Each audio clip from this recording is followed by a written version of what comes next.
Concrete countertops have really grown in popularity over the last few years. And I recently have built a bar in my basement and I wanted to do a solid surface countertop. And so I thought of concrete and I looked up a lot of things on the internet and I came across a 1 hour build video that really excited me. And so I'm going to take you on my journey of the 1 hour concrete countertop process, everything that I encountered, and all of the things that I would suggest you don't do like I did in this video. If this is your first time checking out one of our videos, welcome. We certainly appreciate it. On this channel, I like to do DIY projects, build videos, and all sorts of other things that are centered around doing it yourself. So if that's something that you need in your feed, consider subscribing and don't forget to click the bell so you won't miss a video when it comes out. So I got started on the concrete countertop build by purchasing the materials, the concrete, and I'm using the same product that he used in his video. It is a 5,000 PSI, like a quick concrete. It's a mortar mix. I'm using the flow control that he used in his video, and I'm also using melamine for a form. So I went about purchasing 2 sheets of 4x8 melamine, hard to say that word, and went about cutting my forms. I did have 2 different sizes of forms and two different layouts. I really don't plan on giving the dimensions because my particular instance is a little bit different than what you might encounter. But I measured the space really well and made sure that I'm going to have enough room. I left a little bit of a gap on either side. So I broke down the melamine and I made one of the molds 2 inches thick, and then the other mold was going to be 1.5 inches. And the reason why I made the one mold 2 inches deep is because I'm actually going to incorporate a beer glass or a glass rinser into it. And so I needed that extra depth in order to be able to form the glass rinser and actually make it into the countertop. Now, once I got the forms all cut, I test fitted everything up, dry fitted all to make sure everything fit really well together with each other. And then it was on to screwing the molds together. And I did use the spax construction screws just like he did in his build. And once I got all of the forms all together, I then used some black silicone. I'd highly recommend the black silicone because then you can kind of see what you're doing in the mold, and then will certainly help you make sure that you get everything nice and smooth and everything covered. For the one area that I'm making the concrete countertop for, I kind of made like a long L shape or even like a hockey stick. Now in the second one that's 2 inches thick, I made that mold, I think it was like 44 by about 22 or 23 inches. I cut the negative parts of the mold for the sink out, and then I actually rounded those edges, kind of following the sink manufacturer's opening recommendation. Now, one of the things you do want to do when you're doing the reverse molding like that with those type of, where you're going to be having the items cut out in the countertop, you definitely want to put some tape over those rough edges so that concrete doesn't seep in there and actually bond to it. The other thing that I highly recommend that I did not do, this is kind of mistake number 1, was whenever you put those reverse molds into the countertop, even if you're going to be top mounting a sink, silicone around the reverse part of the mold. I did not do that on mine, and it definitely caused me problems later, and we'll talk about that. Now for the drink washer portion, I actually took 2 pieces of melamine and just put those together, screwed them together, and then screwed those into the surface of the mold. And what I did was basically, those are roughly about 1.5 inches because they're almost 3/4 of an inch. So I had about 1.5 inches depth in a 2-inch cabinet. And then what I did for the drain and then also for the inlet on the glass washer, the glass washer that I had is a 1/2 inch NPT. And that basically fits exactly with 1-inch PVC pipe. And so I actually took a couple of pieces of 1-inch PVC pipe, cut those off, and then screwed those in with like some plywood caps into the mold so that whenever you reverse it, you're going to have 2 holes, one in the center for the glass washer and then one off to the side for the drain to go into the drain system. And I'll show you how I hooked all that up here at the end of the video once we take a look at everything. So once I got the molds all done and let those dry for about 24 hours, it was time to do the mix and pour the countertops. Now I highly suggest, as he did in the video, that you get everything lined up, set up, ready to go before you start that process. So I got all my supplies together. One other thing that I did not mention yet was I wanted my countertops to look a little bit darker than just raw concrete or the raw mortar mix. And so I actually purchased some Quikrete liquid stain or liquid colorant. And what I did with that was I got enough water for 3 bags of the mortar mix. I poured in 1 container of the Quikrete mix colorant for the 3 bags of concrete. And then every time that I put water into my concrete, I actually mixed it up really good so that the colorant would be kind of saturated throughout, and then filled up my bucket. As far as the mixing goes, I was not able to find the type of mixer that Michael used in his video, and so I went with a paint mixer.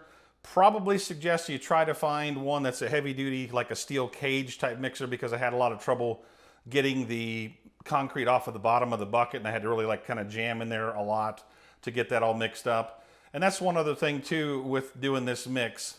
You definitely want to put the flow control in there, and then you need to pay attention to your consistency, and you want it to be pretty soupy. Now, I did use a bucket to measure mine, but I think I might have been off by a little bit on my first mix that I did, because it was just a little bit thick, and I really didn't pay a lot of attention to it. It looked like it was thin enough, but it wasn't quite thin enough.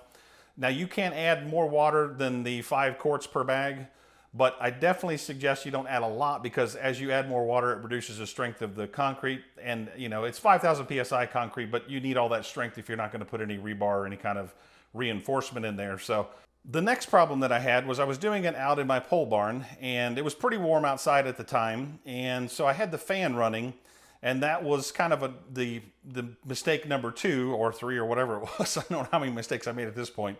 But what happened was, as I poured the concrete, it was a little bit too dry, number 1.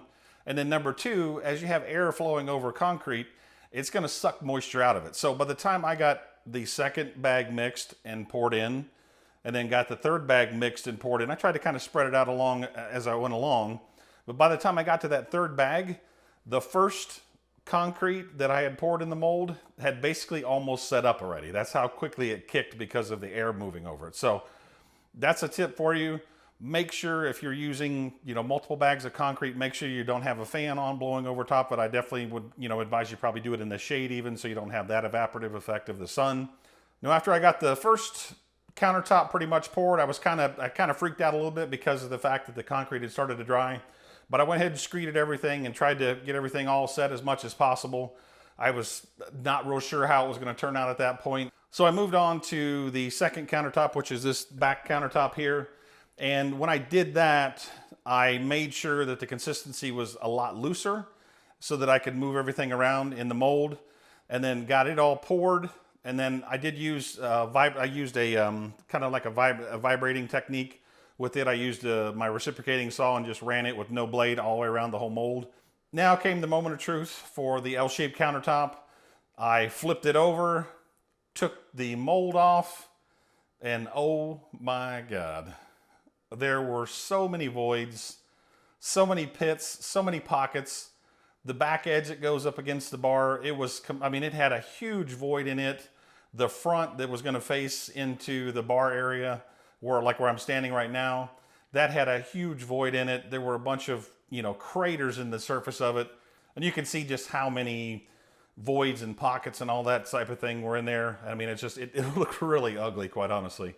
So I kind of just let that sit and then moved on to the other countertop that I had already poured. By that time it was all set, and flipped it over, went to remove it from the mold. It would not come out. It was locked in there, it was stuck. So I took all of the border boards off of there, began prying on the mold and sticking some sticks in there, and it was just very clear to me that it was not coming out. Now, unfortunately, my video camera battery died at that point because I messed with it for so long. And so I wound up actually having to take a hammer and knock the mold out. And as you can imagine, it cracked. Even though I did put some rebar into that pour for the countertop with the sink opening, because I knew there was going to be, very small areas of concrete. And I put those in this area right here. I'll just highlight that on the video for you so you can see where I put them at. And then again, I didn't freak out. And I thought, well, I can fix this too. I probably will be able to find some way to fix it. And so that is another tip for you. If you're going to do the reverse mold, make sure, number 1, that you put the silicone like I talked about. And then secondly, had I thought of this when I put the mold together, I would have taped over the screws that I screwed that mold to the main mold, the reverse mold into the main mold, because then I could have taken those screws out and released the bottom of the mold, and then I would have been able to drill a hole into the center of the sink cutout and possibly use a saw or something and release the tension so that I could have got it out without beating it with a hammer. But the way that the mold was made, and I smeared concrete all over the top of it, there was concrete all in every single screw, so there was no way that I was going to get those out. So what I did with the sink opening that cracked, it was a pretty large crack, and there were some other hairline cracks. I actually looked for some epoxy, and I tried to find some. I knew I had some epoxy, couldn't find it, and then I came across some JB Weld. And I thought, this is perfect, because JB Weld is a mixture of a black and a white resin and a hardener, and it turns gray whenever you mix it together. So I don't have any footage of it, but actually spread the crack of the concrete apart a little bit and wiped the JB Weld in there, and then actually used a couple of wood clamps to clamp the concrete countertop together. Let it sit overnight, and when I came out the next day, the crack was sealed up, took the clamp off, everything was great. The only thing it did, it left a little bit of residue, which I actually wound up sanding off with some 220 grit sandpaper. It did expose a little bit of the aggregate, but in my mind, personally, it just adds to the character of the countertop. So the L-shaped countertop had all those large voids in it and great big crags and everything. And so I started looking online, and I found a few videos talking about slurries. So what I did was I went and got some Portland cement, and then I also got some like dark charcoal, unsanded grout. And so with those two together, I figured that what I would do is not try to hide the issues that I had. I'll just accentuate them and make them a character of the countertop. So what I did was I mixed some of the unsanded grout and some of the Portland cement together, about 50-50, and added a little bit of water at a time until I kind of came up with probably like a cake batter or a cake frosting consistency. And before I put it on the countertop, you want to make sure that you wet the countertop down really well. You don't need everything, you don't need it puddled, but you want to make sure the countertop is nice and wet, so that whenever you put the slurry on there, it doesn't suck all the moisture out of it and basically locks it right on top of the surface. So I mixed it up to the consistency, put it on the countertop, and then used like a rubber float, just like you would do if you were grouting tile. And I basically grouted or pushed all of the mixture into all the crags and the cracks and all that stuff in the countertop. Not only did I do it on the surface, but then I did it on the front as well, where I had the big issues with all of the crags and everything on the front of it, and then also got some of it on the edges on the top where I had some voids from not being able to do the hammering on the mold. I used a sponge, washed that all down just like you would with tile. Now you're not going to fill the areas, the voids that I had, with one coat. So I actually did do 2 coats, and wiped it off in between coats, let it dry overnight, came back the next day, did another coat, and then once I was done, you wiped it off for the final time, and as you can see, the voids are pretty much completely filled. And so at that point, I had a decision to make about how I was going to seal the countertop. So I turned to a product called Famo Wood and used that on both the countertops. Now I have a little tip for you there. On the 2-inch thick countertop, I actually put the Famo Wood product on in a flood coat the first time, and I will tell you that I was there for about 2 hours with a torch, trying to keep the bubbles from happening. Now, I did some research online for the Famo Wood product as well, and I came across a video, I can't remember what channel it was, but this guy talked about doing a seal coat, or like a thin skim coat that would seal the surface off and then come back and do a flood coat. Now this, I will tell you, worked extremely well, and I highly recommend it if you're going to do it on concrete countertops. Mixed up a small amount, and I think it was about 50 milliliters, and poured it on the surface.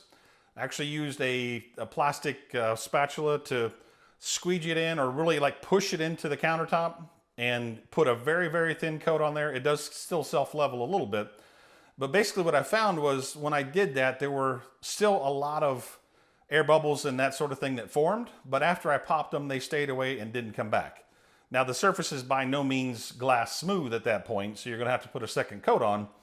But the second coat went on like a dream. The only thing I will tell you is that your countertop is only going to be as clean as your environment. So if you have a lot of dust, a lot of dirt flying around, you're definitely going to wind up with some of that in your countertop. Now I'll tell you how I hooked up the plumbing for the glass rinser, and I'll leave some links for the glass rinser and that stuff down below. Whenever I got done with the mold, I took a pair of pliers and turned the PVC, pulled it out, and then in the bottom of the mold where the Famo Wood product, the glaze coat, was at, there was a little bit of bridging on the sides of, like, because I taped the holes after I got them out of there. So I had to come back and scrape off some of that with a razor blade a little bit. And then after I did that, then I was able to get everything to seal flat in there. I didn't have to put any kind of, tape or anything around the threads. There's a rubber washer that goes in the top part of the glass rinser, and it sealed fine to the concrete countertop. So the way that I dealt with the drain was I took a piece of PVC, put some 5-minute epoxy on it, and just worked it up into the hole. I did do one other thing before I put it up in there, just to let you know. I sprayed it black with some flat black paint on the inside, just so that when you look down into the glass rinser, there wouldn't be this white pipe sticking down in there. So it kind of disappears almost completely. Now, on the underside, I had to, of the concrete countertop, I actually took a grinder and just ground it off flat there so that the nut would seat up fine to the bottom of it. Now for the plumbing on the glass rinser, basically just attached it right into the plumbing for the sink, and teed off of that, came up with a hose to the bottom of the glass rinser. And then what I used for the drain was actually in the PVC pipe that I put underneath of there up into the bowl of the drain, the bowl of the glass rinser, was a T, and then I used a 5/8 hose barb and ran over to a tailstock that's made for using with the dishwasher. And that was how I was able to get the drain to go into the drain for the sink. So after all that's said and done, the countertops, actually, we carried them down here. I carried the sink one down here myself, and they are heavy. So if you're gonna mold them off site and carry them in, be prepared, let me tell you. And I'll show you what they look like.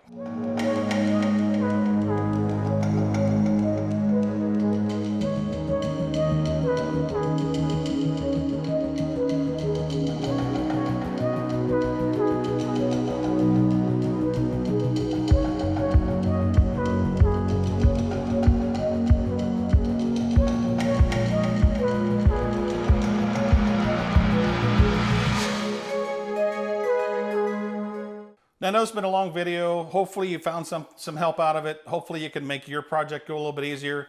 I definitely want to say thanks to Michael for the Michael Builds video that actually gave me the idea for doing this. Give us a thumbs up if you enjoyed it. Share it out there if you know somebody that's looking to do concrete countertops so they can avoid the pitfalls that I did. This has been Brian for Build It with Brian. We'll see you in the next build.